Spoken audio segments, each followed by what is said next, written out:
Okay so hello guys. आज हम discuss करने जा रहे हैं लाइन इंटीग्रल क्या होते हैं, सरफेस इंटीग्रल क्या होते हैं और वॉल्यूम इंटीग्रल क्या होते हैं। तो बेसिकली ये तीनों इंटीग्रल कैलकुलस की पार्ट है और ये हमारे वेक्टर कैलकुलस में देखा जाता है। तो सबसे पहले अगर लाइन इंटीग्रल की बात करें तो ये हम इसको हम लाइन इंटीग्रल कहते हैं। इसका मतलब क्या है कि इंटीग्रेशन ए से बी कर रहे हैं हम। कोई वी है हमारा, कोई भी वेक्टर फंक्शन, और उसका डॉट प्रोडक्ट होता है डीएल। डीएल क्या है हमारा, कोई इन्फिनेटेसिमल डिस्प्लेसमेंट वेक्टर कोई भी, जो कि dl equals to d x x cap plus d y y cap plus d z z cap d लिखते हैं। ठीक, तो ये होता है हमारा कार्टेशियन कोऑर्डिनेट्स के लिए इन्फिनेटेसिमल डिस्प्लेसमेंट वेक्टर वेक्टर। ओके, सो तो इसका मतलब क्या है बेसिकली, ये मतलब कर क्या रहा है, ये इक्वेशन कर क्या रही है हमारी कि कोई भी हमारा वेक्टर फंक्शन है v, उसको हम इंटीग्रेट कर रहे हैं कोई पाथ के along from A to B. ये जो dl है, ये हमारे ये जो मैंने एरो से रिप्रेजेंट करे हैं छोटे छोटे, ये छोटे छोटे चेंज है इस पाथ के अलोंग। ये dx, ये छोटे छोटे चेंज है इस ए टू बी के पाथ के अलोंग। ठीक है, तो अब ये हमारा ये इंटीग्रल क्या करता है कि ये वेक्टर फंक्शन जो भी है उसका डॉट प्रोडक्ट करता है इन स्मॉल स्मॉल डीएल के साथ, मतलब डीएल के साथ डॉट प्रोडक्ट करता है, तो इसके अलाउंग हमारा वेक्टर फंक्शन आ जाता है इस कर्व के अलाउंग। ठीक है, तो ये हमारा लाइन इंटीग्रल करता है। तो हमारा लाइन इंटीग्रल यूजुअली क्या है, वो पाथ पे डिपेंड करता है कि हम किस पाथ को फॉलो कर रहे हैं। और मतलब किस, अगर हम ऐसे जाएंगे तो हमारा लाइन इंटीग्रल डिफरेंट हो सकता है, ऐसे जाएंगे तो हमारा लाइन इंटीग्रल डिफरेंट, अलग पाथ से जाएंगे ए टू बी तक, तो अलग अलग पाथ फॉलो करेंगे तो हमारा लाइन इंटीग्रल चेंज होगा। तो हमारा लाइन इंटीग्रल क्रिटिकली डिपेंड करता है कोई भी किस पाथ को हम फॉलो कर रहे हैं ए टू बी तक जाने, ए से बी तक जाने के लिए। तो बट कुछ special class of vector function मतलब होते हैं जो हम आगे डिस्कस करेंगे नेक्स्ट वीडियो में, कि वो हमारे इंडिपेंडेंट होते हैं पाथ के, और वो डिपेंड करते हैं सिर्फ एंड पॉइंट्स पे उसके, या बेसिकली बाउंड्री पे उनके। वो हम नेक्स्ट वीडियो में डिस्कस करेंगे। तो ये लाइन इंटीग्रल फिजिक्स में इसका क्या यूज़ है, जैसे कि हम मैक्सिमम लोगों ने पढ़ा है नाइन्थ क्लास में, तो वर्क वर्क डन होता है हमारा फोर्स और उसका डॉट प्रोडक्ट ऑफ डिस्प्लेसमेंट। तो ये करता क्या है कि फोर्स को, कोई भी जो हमने पाथ फॉलो करा है, ठीक है, उसके अलावा जो वर्क डन हुआ है वो कितना होता है हमारा, जो फोर्स है लग रहा है, और उसको हम डॉट प्रोडक्ट करते हैं उस कर्व के अलावा, और जो हमारा डॉट प्रोडक्ट आता है वो हमारा आता है ये, सॉरी यहाँ पे इंटीग्रल भी होगा। ठीक, ये वर्क डन होता है हमारा तो उसके इक्वल। ओके, सो हमारा सरफेस इंटीग्रल क्या होता है। सरफेस इंटीग्रल क्या है कि हमारा जो भी हम कोई भी, मतलब इसे हम इससे रिप्रेजेंट करते हैं integration of V dot D A over a surface S. ठीक है, वी हमारा कोई वेक्टर फंक्शन है। ये जो हमारा डी ए है वो कोई इनफाइनेटिसिमल पैच ऑफ एरिया है, मतलब छोटा सा कोई एरिया है, बहुत स्मॉल, मतलब ऑलमोस्ट नेग्लिजिबल बट बिल्कुल ज़ीरो नहीं। तो ये क्या होता है, डी ए जो कोई भी हमारा सरफेस होता है उसके, हमारा इसकी डी ए की जो डायरेक्शन है वो परपेंडिकुलर होती है कोई भी सरफेस की। तो अब सरफेस हमारे दो तरीके के हो गए, एक तो हो गया ओपन सरफेस और एक हो गया क्लोज सरफेस। तो क्लोज सरफेस क्या मतलब है इसका, जैसे कि कोई बैलून है, तो वो हमारा ऐसे ही मतलब इस शेप में होता है अराउंड, या स्फीयर ले लें हम, तो स्फीयर हमारा क्लोज सरफेस हो गया। स्फीयर का जो सरफेस है वो हमारा क्लोज सरफेस हो गया, क्योंकि वो शुरू हो रहा है और अपने में बंद हो जा रहा है। ठीक, ओपन सरफेस क्या हो गया, ये हो गया कोई भी एक पैच हो गया हमारा ऊपर। ठीक है, ये अपने में बंद नहीं हो रहा है मतलब, तो इसलिए हम ओपन सरफेस कहेंगे। तो अब क्लोज सरफेस में क्या होता है, अब हम डी ए की डायरेक्शन की बात करें तो क्लोज सरफेस में क्या है कि हम यूजुअली आउटवर्ड डायरेक्शन को पॉजिटिव देते हैं, इनवर्ड डायरेक्शन को नेगेटिव। तो क्लोज सरफेस के लिए क्या होगा कि आउटवर्ड डायरेक्शन हमारी पॉजिटिव होगी, ये डी ए की वैल्यू पॉजिटिव होगी, और इनवर्ड डायरेक्शन जो होगी वो नेगेटिव होगी। बट ओपन सरफेस में तो ऐसा कुछ आउटवर्ड इनवर्ड का कोई सीन ही नहीं होता।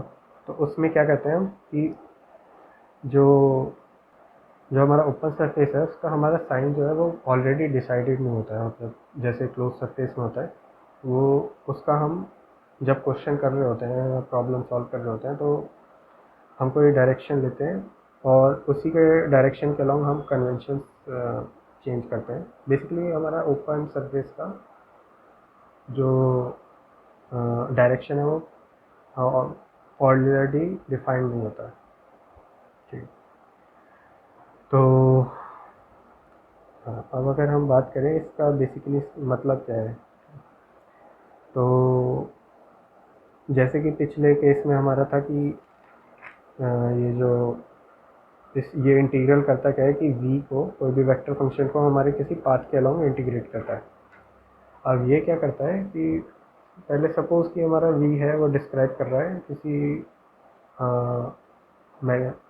फ्लूइड के फ्लो को, ठीक है, कोई भी लिक्विड फ्लो कर रहा है, जैसे पानी फ्लो कर रहा है, तो वो डिस्क्राइब कर रहा है हमारे फ्लो को लिक्विड के, जो कि basically rate of mass per unit area कितना ट्रैवल कर रहा है, कितना फ्लो कर रहा है।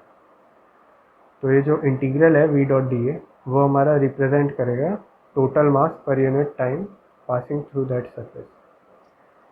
बेसिकली वही है कि हमारा कोई भी एरिया है, लेट्स से ये एरिया है हमारा, इससे कोई फ्लूइड फ्लो कर रहा है इस डायरेक्शन में, ठीक है। तो हम क्या करेंगे, हमारा वेक्टर फंक्शन क्या है, कोई जो डिफाइन कर रहा है कि कितना मास, rate of mass per unit area, इसके छोटे से एरिया में, एक यूनिट के एरिया में कितना रेट ऑफ मास फ्लो कर रहा है, ठीक है। अब हम उसे इंटीग्रेट करते हैं पूरे एरिया के अराउंड, तो उससे क्या होता है कि हमारा जो उससे हमारा ओवरऑल वो निकल जाता है एवरेज, कि हमारा कितना रेट ऑफ मास फ्लो कर रहा है इस एरिया के थ्रू, इस पूरे सरफेस के थ्रू, मतलब। तो ये हमारा सरफेस इंटीग्रल करता है। तो ऑर्डिनरली हमारा जो वैल्यू होता है सरफेस इंटीग्रल का, वो डिपेंड करता है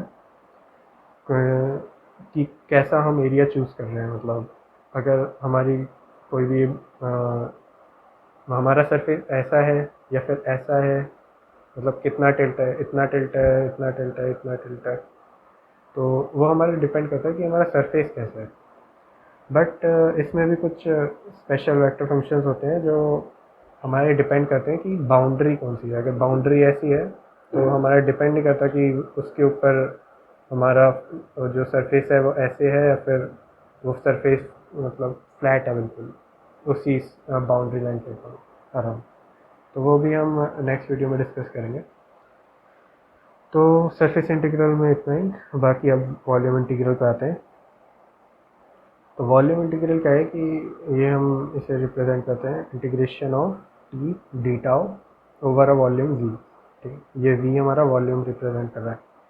अब ये टी जो है वो हमारा कोई स्केलर फंक्शन है, डी टाउ है वो हमारा इन्फिनिटेसिमल वॉल्यूम एलिमेंट है, जो कि हम कार्टेशियन कोऑर्डिनेट्स में डिफाइन करते हैं इसे d x d y d z, ठीक है। अलग अलग कोऑर्डिनेट्स के लिए हम इसे अलग अलग तरीके से डिफाइन करते हैं।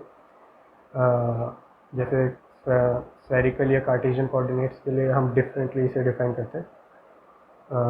स्फेरिकल ये क्या कहते हैं, इन्फिनिटेसिमल पैच ऑफ एरिया, या ठीक है, इसे डी को, इसे भी हम अलग अलग कोऑर्डिनेट्स में अलग अलग तरीके से डिफाइन करते हैं, जो कि हम आगे के वीडियोस में समझेंगे।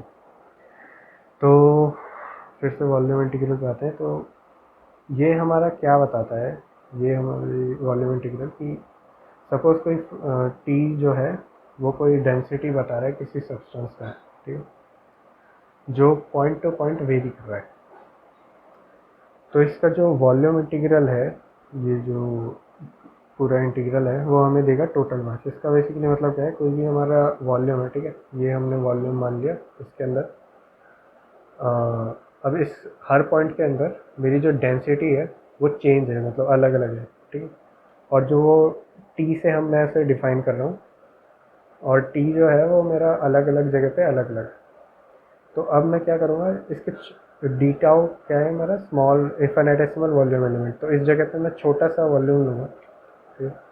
और उस जगह पे मैं अपनी डेंसिटी को जो उस जगह पर है, इस जगह पर मतलब जो है वो उस जगह पे इंटीग्रेट करूँगा डेंसिटी को स्मॉल वॉल्यूम एलिमेंट के लिए।